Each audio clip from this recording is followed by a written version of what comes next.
आज हम पढ़ेंगे कक्षा 8 विषय हिंदी वसंत भाग 3 पाठ 17 बाज और सांप भाग 1। पाठ प्रवेश। निर्मल वर्मा की कहानी बाज और सांप एक बोध कथा है।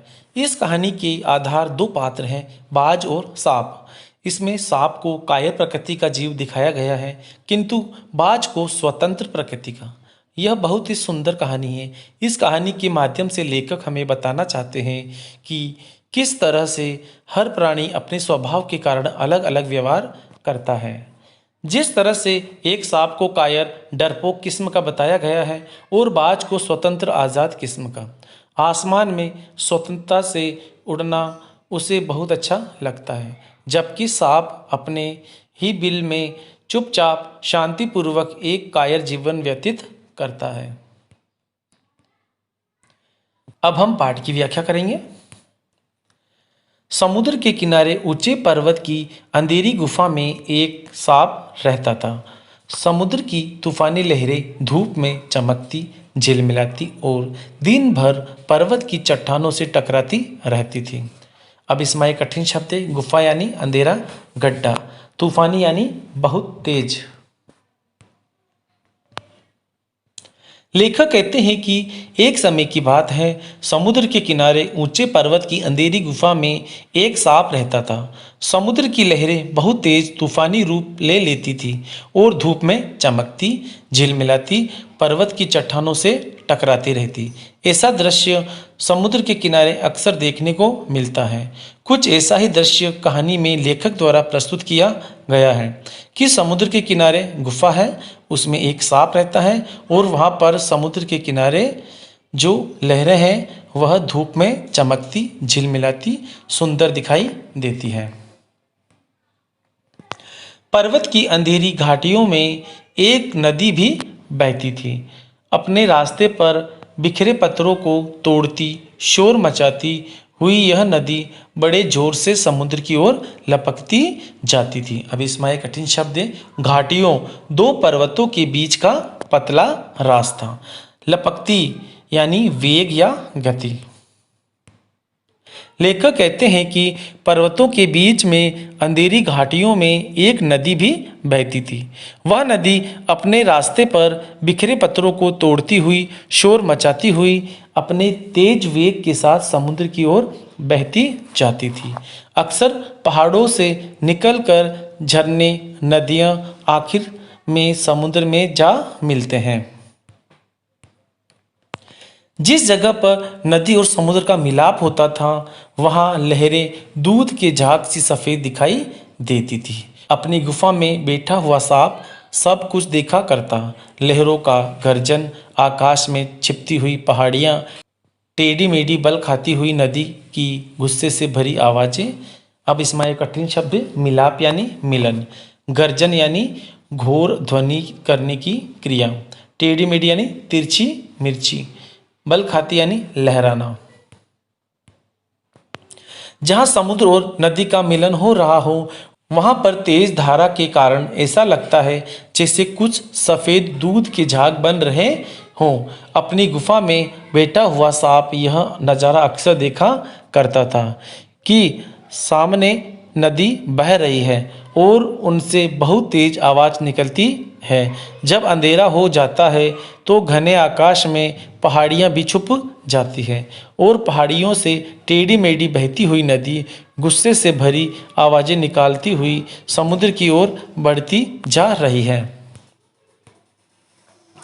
वह मन ही मन खुश होता था कि इस गर्जन तर्जन के होते हुए भी वह सुखी और सुरक्षित है। कोई उसे दुख नहीं दे सकता। सबसे अलग, सबसे दूर वह अपनी गुफा का स्वामी है। अब इसमें एक कठिन शब्द है। गर्जन तर्जन यानी गड़गड़ाहट। लेखक कहते हैं कि यह नज़ारा देखकर सांप बहुत ही प्रसन्न होता था, यानी सांप बहुत खुश होता था, क्योंकि उसे ऐसा लगता था कि लहरों की गड़गड़ाहट के होते हुए भी वह सुखी और सुरक्षित है। उसे किसी तरह का भय नहीं है। उसे किसी तरह का खतरा नहीं है। सांप यह सोचा करता था कि कोई उसे दुख नहीं दे सकता। वहाँ उसे कोई परेशानी नहीं थी, क्योंकि वह वहाँ सबसे अलग, सबसे दूर एकांत में रहता था और वह अपनी गुफा का स्वामी है। कोई उसे वहाँ से निकाल नहीं सकता था। न किसी से लेना, न किसी से देना। दुनिया की भागदौड़, छीना झपटी से वह दूर है। सांप के लिए यही सबसे बड़ा सुख था। अब इसमें एक कठिन शब्द है, छीना झपटी, एक दूसरे से कोई वस्तु छीनने की कोशिश। लेखक कहते हैं कि सांप अपने जीवन में बहुत सुखी था, क्योंकि उसका किसी से कोई मतलब नहीं था, न ही किसी से कुछ लेना था, न ही किसी को कुछ देना था। दुनिया की भागदौड़ से वह बहुत दूर रहता था। उसे किसी चीज़ की ऐसी आवश्यकता नहीं है कि किसी से छीन कर उसे अपना पेट भरना पड़े। वह अपने इस जीवन में बहुत ही सुख महसूस करता था, क्योंकि वह दुनिया की हर परेशानी से कोसों दूर था। एक दिन एकाएक आकाश में उड़ता हुआ, खून से लथपथ एक बाज सांप की उस गुफा में आ गिरा।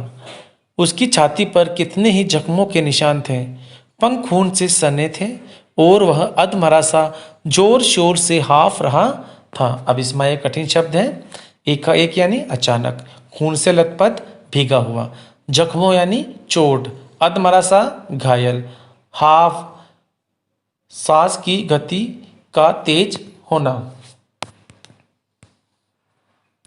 लेखक कहते हैं कि एक दिन अचानक आकाश से उड़ता हुआ एक बाज बहुत ही घायल अवस्था में सांप की गुफा के आगे आ गिरा। वह पूरा खून से लथपथ था और उसकी छाती पर अनेक जख्मों के निशान थे। उसके पंख खून से सने हुए थे और घायल अवस्था में उसकी सांसों की गति बहुत तेज थी। जमीन पर गिरते ही उसने एक दर्द भरी चीख मारी और पंखों को फड़फड़ाता हुआ धरती पर लौटने लगा। डर से सांप अपने कोने में सिकुड़ गया, किंतु दूसरे ही क्षण उसने भाप लिया कि बाज जीवन की अंतिम सांसें गिन रहा है और उससे डरना बेकार है। यह सोचकर उसकी हिम्मत बंधी और वह रेंगता हुआ उस घायल पक्षी के पास जा पहुंचा। अब इसमें आए हुए कठिन शब्द है, फड़फड़ाता, झटपटाना, सिकुड़ यानी सिमटना, भाप यानी एहसास, अंतिम सांस से मृत्यु के निकट, रेंगता, खिसकना। लेखक कहते हैं कि जैसे ही वह बाज जमीन पर गिरा, वह दर्द के मारे झटपटाने लगा, क्योंकि वह बहुत ही कष्ट में था। उसे बहुत दर्द हो रहा था। सांप को लगा कि कोई जानवर है जो कि उसे हानि पहुंचा सकता है। इस कारण डर के मारे सांप एक कोने में जाकर सिमट गया। दूसरे ही पल में उसे सच्चाई का पता चल गया कि बाज जीवन की अंतिम सांसें गिन रहा है, क्योंकि वह बहुत ही घायल अवस्था में है और उसकी मौत होने वाली है। उससे डरना बेकार है। उसने अपनी हिम्मत बांधी और खिसकता हुआ वह उस घायल बाज पक्षी के पास जा पहुंचा। उसकी तरफ कुछ देर तक देखता रहा, फिर मन ही मन खुश होता हुआ बोला, क्यों भाई, इतनी जल्दी मरने की तैयारी कर ली? बाज ने एक लंबी आह भरी, ऐसा ही दिखता है कि आखिरी घड़ी आ पहुंची है, लेकिन मुझे कोई शिकायत नहीं है। अब इसमें एक कठिन शब्द है, लंबी आह यानी सांस, आखिरी घड़ी, अंतिम समय, शिकायत यानी शिकवा। लेखक आगे बताते हैं कि सांप ने देखा कि बाज बहुत ही घायल अवस्था में है, दर्द से कहर रहा था, तो वह उसके नज़दीक गया और कुछ क्षण तक उसे देखता रहा और फिर मन ही मन खुश होता हुआ बोला कि क्यों भाई, इतनी जल्दी मरने की तैयारी कर ली? बाज ने एक लंबी ठंडी सांस भरी और सांप से कहा कि उसे भी ऐसा ही लग रहा है कि अब उसकी मौत का समय आ पहुंचा है, लेकिन उसे अपने जीवन से कोई गिला नहीं है, क्योंकि उसने अपना जीवन बहुत खुशीपूर्वक जिया है, स्वतंत्रता से जिया है। मेरी जिंदगी भी खूब रही भाई, जी भरकर उसे भोगा है। जब तक शरीर में ताकत रही, कोई सुख ऐसा नहीं बचा जिसे न भोगा हो। दूर दूर तक उड़ानें भरी हैं, आकाश की असीम ऊंचाइयों को अपने पंखों से नाप आया हूँ। अब बाज अपने जीवन की कहानी सांप को सुना रहा है और कहता है कि उसका जीवन बहुत ही सुखी रहा है। जब तक उसके जीवन में जान थी, उसने अपने जीवन को खूब जिया। वह सांप को बताता है कि वह खुले आसमान में ऊंचाइयों तक उड़ा। पूरे आसमान में उसने खूब उड़ानें भरी हैं, ऊंचाइयों को अपने पंखों से नापा है। तुम्हारा बड़ा दुर्भाग्य है कि तुम जिंदगी भर आकाश में उड़ने का आनंद कभी नहीं उठा पाओगे। सांप बोला, आकाश, आकाश को लेकर क्या मैं चाटूंगा? अब इसमें आए हुए कठिन शब्द है दुर्भाग्य यानी बुरा भाग्य, आनंद यानी खुशी। बाज सांप को कहता है कि सांप बहुत ही भाग्यहीन है, क्योंकि वह आकाश में कभी नहीं उड़ सकता। ईश्वर ने वह शक्ति उसे नहीं दी है। वह आकाश में उड़ने की खुशी कभी महसूस नहीं कर सकता। बाज की इन बातों को सुनकर सांप कहता है कि आकाश का मैंने क्या करना है? मैं अपने यहाँ पर प्रसन्न हूँ, खुश हूँ, ऐसा ही मेरा जीवन है। आकाश में आखिर क्या रखा है? क्या मैं तुम्हारे आकाश में रेंग सकता हूँ? ना भाई, तुम्हारा आकाश तुम्हें ही मुबारक। मेरे लिए तो यह गुफा भली, इतनी आरामदेह और सुरक्षित जगह और कहाँ मिलेगी? अब इसमें आए कठिन शब्द है मुबारक यानी आनंद लेना, आरामदेह यानी आरामदायक। सांप आगे बात से कहता है कि आसमान में ऐसी क्या बात है? आसमान में तो उड़ा ही जा सकता है, जो पक्षियों का काम है। क्या वह आकाश में रेंग सकता है? सांप बात से कहता है कि उसका आसमान उसी को मुबारक हो, उसके लिए तो यह गुफा ही सही है। इस गुफा से सुरक्षित जगह और कहीं नहीं हो सकती है। वह यहाँ सुरक्षित महसूस करता है।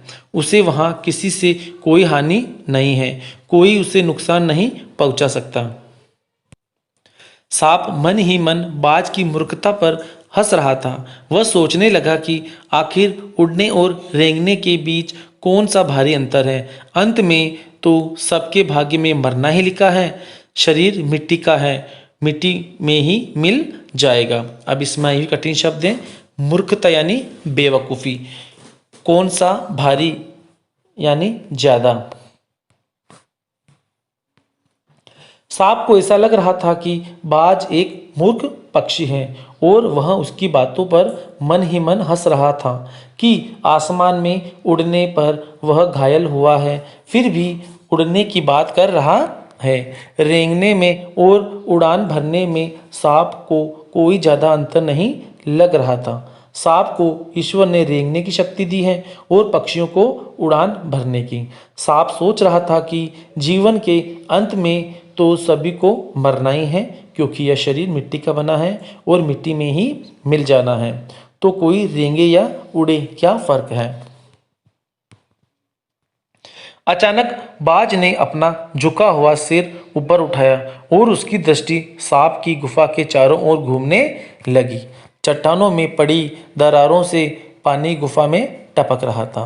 सीलन और अंधेरे में डूबी गुफा में एक भयानक दुर्गंध फैली हुई थी, मानो कोई चीज वर्षों से पड़ी पड़ी सड़ गई हो। अब इसमें कठिन शब्द है दृष्टि यानी नजर, चट्टानों यानी पत्थर का बहुत बड़ा खंड, भयानक यानी डरावना, दुर्गंध यानी बदबू, सड़ यानी खराब।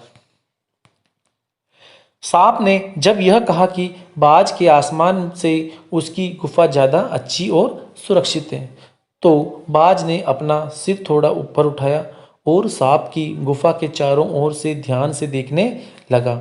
बाज ने देखा कि गुफा की दरारों से पानी टपक रहा था। वहाँ पर भयानक अंधेरा था।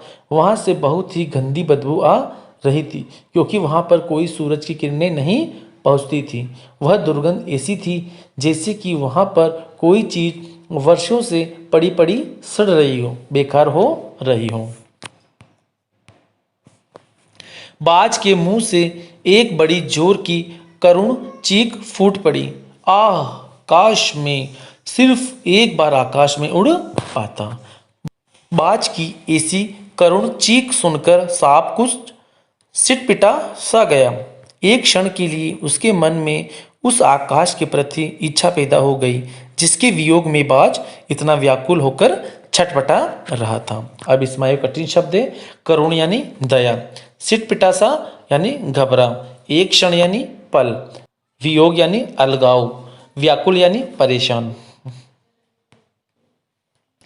जब बाज ने सांप की गुफा को देखा तो उसके मुंह से एक बहुत ही दर्द भरी चीख निकल पड़ी कि काश वह सिर्फ एक बार फिर से आकाश में उड़ान भर पाता। उसकी चीख सुनकर सांप कुछ घबरा गया क्योंकि उसकी आवाज़ में बहुत करुणा थी। करुणा यानी दर्द था। एक पल के लिए सांप के मन में भी उस आकाश में उड़ान भरने के प्रति इच्छा पैदा हो गई। उसे लगने लगा कि आकाश में ऐसा क्या है जो बाज मरने की अवस्था में भी उड़ना चाहता है। धन्यवाद।